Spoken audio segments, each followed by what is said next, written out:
Sandoval's papers. He pressed a gun up to his head and threatened to kill himself. When that didn't work, he threatened to kill Tina.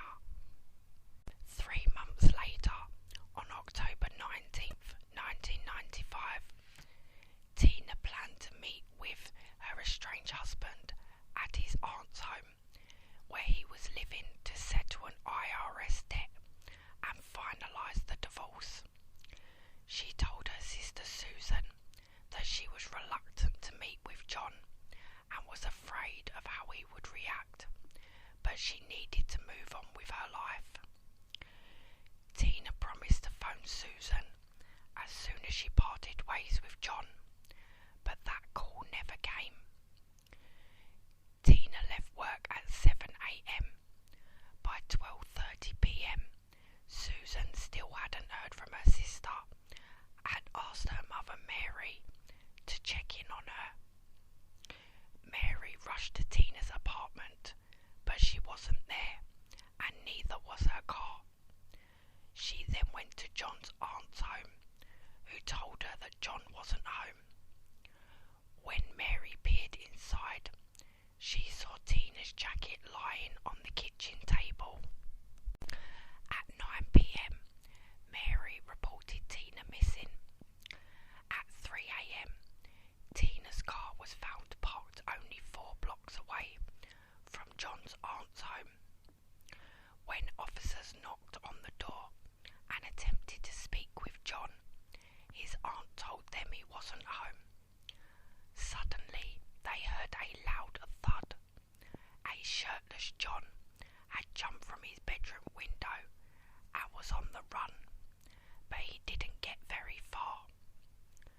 John was arrested and charged with felony trespassing for another unrelated stalking incident. When officers brought him to the station, they questioned him regarding Tina's disappearance and noticed he had fresh scratches on his neck and chest, and his fingernails were dirty.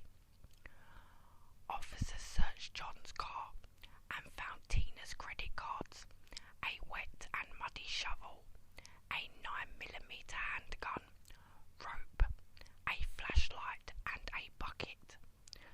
John refused to explain why he had those items in his possession and insisted he didn't know where Tina was or what had happened to her. A tip came in that John may have buried Tina in an open grave at Sunset Memorial Gardens, the cemetery where he worked. Detectives searched several open graves and even exhumed several bodies, but they could not locate Tina. After searching nearby reservoirs and wooded areas, the case ultimately went cold. In 2010, John was arrested at his home in Las Vegas and charged with first-degree murder after it was decided that enough time had gone by to assume Tina was no longer alive. Her bank account had been untouched since October of '95. Her nursing license had expired and had not been renewed, and her credit cards and student loan had been sent to collections. John was extradited to Colorado.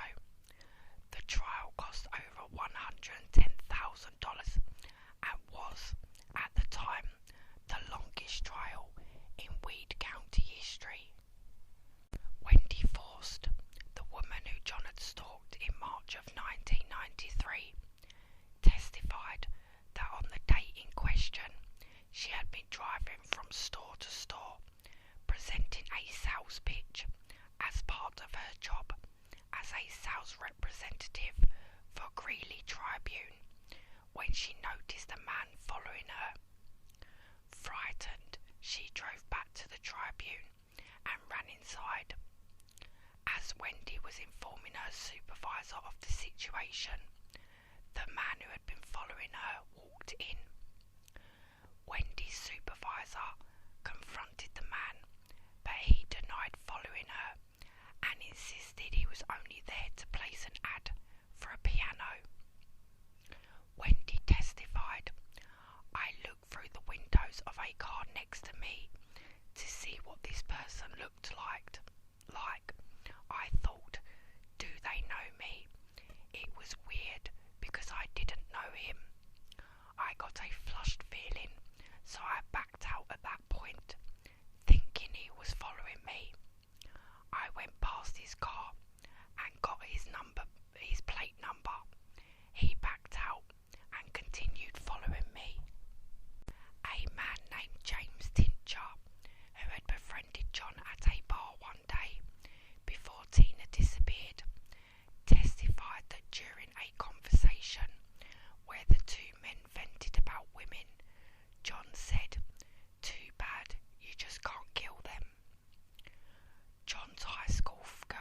overwhelming 137 witnesses testified for the prosecution. It was clear that from their testimonies that John was a dangerous, unstable serial offender who wouldn't take no for an answer and wasn't above using violence to get what he wanted. John was convicted of first-degree murder and sentenced to life in prison, but his conviction was overturned in 2016 and a second trial was scheduled. 3 weeks before the second trial was to begin, John shocked everyone when he offered to reveal the location of Tina's body in exchange for a guilty plea to the lesser charge of second-degree murder, which came with a lighter sentence.